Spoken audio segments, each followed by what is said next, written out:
All the Young Dudes, Sirius's Perspective by ROLLERCOASTERWORDS. Chapter 5, First Year, Potions. Friday, 10th of September, 1971. By the end of his first week of lessons, Sirius had broken a window, lost his owl, and learnt a new jinx, courtesy of his cousin Narcissa. The lessons themselves were, for the most part, boring. They were all introductory, and most of the professors only covered information that were already in the set texts. A few assigned homework, but it was all, for the most part, simple stuff that could be copied almost directly from their books. History of Magic was the worst. Professor Bin spent the entire time droning on, practically reciting the introduction from A History of Magic. Sirius felt like he was about to crawl up the walls by the time it ended. He already read the entire book over the summer. Transfiguration was slightly better, but still a letdown. It was the class Sirius had most been looking forward to, but Professor McGonagall said they won't be doing any spell work for the first week, only reading, with homework assigned to gauge their ability level. Sirius liked reading, but he thought he'd come to Hogwarts to learn magic.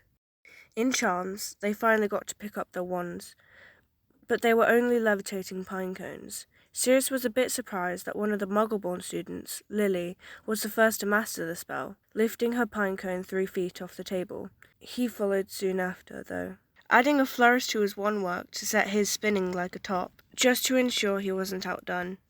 This backfired slightly when the pine cone spun so quickly that it sailed through the air and smashed a window. But James whooped with laughter, and Sirius just smirked and shrugged, as if he meant to do it.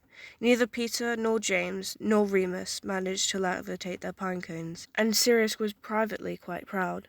The only other class that was even slightly hands-on was potions, which Sirius was dismayed to find they shared with Slytherins. He had been purposefully avoiding any Slytherin students, including his cousins, and his heartbeat sped up a bit every time he saw a flash of green in the halls. It was stupid, but he wasn't sure how to make it stop. To make matters worse, Professor Slughorn was an irritably jovial man who insisted on adding running commentary to his roll call. Of course, he had something to say when he saw Sirius's name. Black, Sirius, aha, there you are. Quite surprised at the sorting, my boy, quite surprised. I've had every single one of the Blacks in my house since I started teaching. Shan't take it personally, young Sirius, but I shall be expecting great things. Sirius could feel the eyes of his classmates on him as Slughorn announced how he had shamed his family to the entire room. If there had been any hope that some of the students might not know that he had broken the Black tradition, it was gone now. 500 years, and you're the one to ruin it. Even Andromeda had been in Slytherin. Slughorn continued to call out names as if he hadn't just said the most mortifying thing possible to all of Sirius's classmates. Potter and a pedigree, eh? Well. Along with Mr. Black, this class has quite the pedigree, eh? Slimy old git, Sirius thought, talking about everyone's pedigree. He reminded Sirius uncomfortably of his parents at parties. Let me see. Lupin, I knew your father. Not one of mine, but a damn good duelist. Nasty business. At this, Sirius blinked and turned to look at Remus, along with the rest of the class. Most of their year knew by now that his dad had been a wizard, but he was raised with muggles in a children's home. Sirius wasn't exactly sure what this meant precisely, but Remus hadn't seemed inclined to share anything about his past. A duelist? Remus's dad sounded quite cool, but what was Slughorn talking about with the nasty business? Sirius's mind buzzed with curiosity. Remus's eyes widened slightly, as if in surprise, but he had no other response to Slughorn's commentary. Once he was done talking about every student's family, Slughorn set them to work. Best thing to do is just to get stuck in, he smiled. Now, if we all walk forward to a cauldron, you can all take turns to follow the steps. James and Sirius rushed to the cauldron in the back of the room, Peter scurrying behind. Sirius looked up at Remus, but he continued to stand, rooted to the spot. Sirius noticed that Remus had a tendency to furrow his brow slightly and poke his lower lip out a bit, so it looked like he was thinking hard about something. He had the same expression on his face now as he watched his classmates pair off. And if I join you, lads? Sirius turned and cringed internally when he saw Slytherin robes. The speaker was Nathaniel Quince, another of James's neighbours. Of course, Potter was predictably welcoming, and they did need another partner.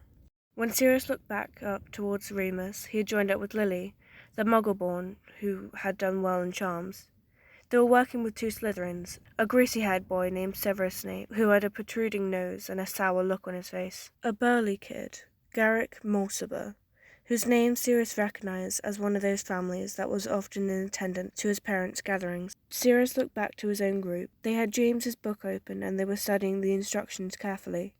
James took charge, directing Peter to start crushing their thistles and telling Quince to measure out their snail eye stems. Sirius put himself in charge of stirring, listening to James read from the book, and instructed him how many times to stir and in which direction. For practical work, it was quite boring. Unlike charms, there were no immediate results, just tedious instructions and waiting for the potion to brew. Sirius could tell within the first 5 minutes that potions was not going to be his favourite class. Let's try adding powdered newt and see what happens, he said, elbowing James and wiggling his eyebrows. Peter frowned. The ingredients don't call for powdered newt, though. Yeah, but wouldn't it be fun to see what happens? This just made Peter frown more, and Sirius rolled his eyes in exasperation. James glanced between the two of them and said diplomatically, "Maybe we should save the experimenting for after the first class, eh, Sirius? Don't want to blow up the classroom on the first day." Sirius didn't have time to respond, because at that moment, chaos broke out. A few tables in front of theirs, Remus threw himself at Severus, punching him square in the face. Sirius felt a thrill of adrenaline. Finally, some excitement. It was bloody cool, the way Remus clocked Snape. No hesitation, just closed fist and a quick swing.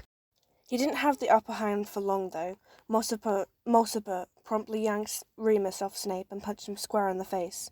Sirius was about ready to jump into action, never mind that he'd never thrown a punch in his life, when Slughorn bellowed, "Stop!"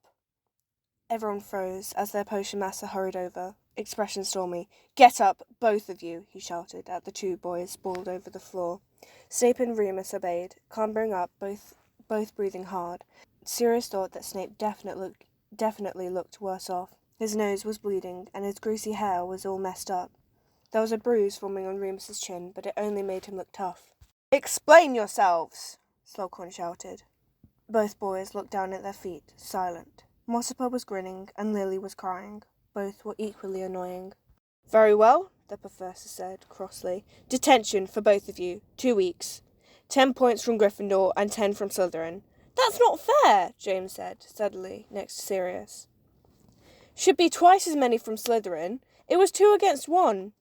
From where I was standing, it was Mr. Lupin who started it," Slughorn replied, curtly, shaking his head. "Still, you're quite right.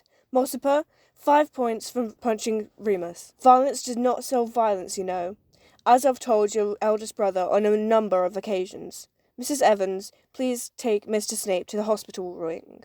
And Lupin, you clean up the mess you've made." The lesson was almost over anyway. Slughorn spent so long taking roll call. So, the other students were dismissed. Outside, the hall was abuzz with chatter.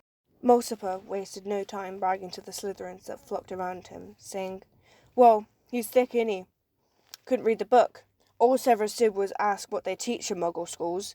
"Oi, who taught you to be such a prick, Mortimer?" Sirius called out.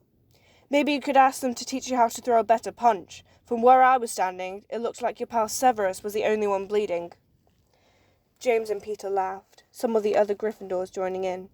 Mortimer and his crew muttered angrily, but as they were right outside the potions classroom, seemed to think it better of retaliating. Sirius, James, and Peter watched them walk away, waiting for Remus to finish cleaning. When he walked out, he looked surprised to see them standing there. For a second, his expression turned wary, but then James grinned at him, crowing, "Bloody brilliant, mate!" He punched Remus lightly in the arm, as if they were best chums. "The way he just went for him!" Mortimer was out bragging afterwards, told everyone what Snape said. Sirius added, "You were right to do it." "What a prat. Told everyone," Remus groaned. "Don't worry, they're all on your side," James said. "Well, except for the Slytherins." "Yeah, but who gives a toss about Slytherins?" Sirius grinned. "Come on, it's dinner soon. Hungry?" "Starving," Remus said. For the first time since the train, he grinned back.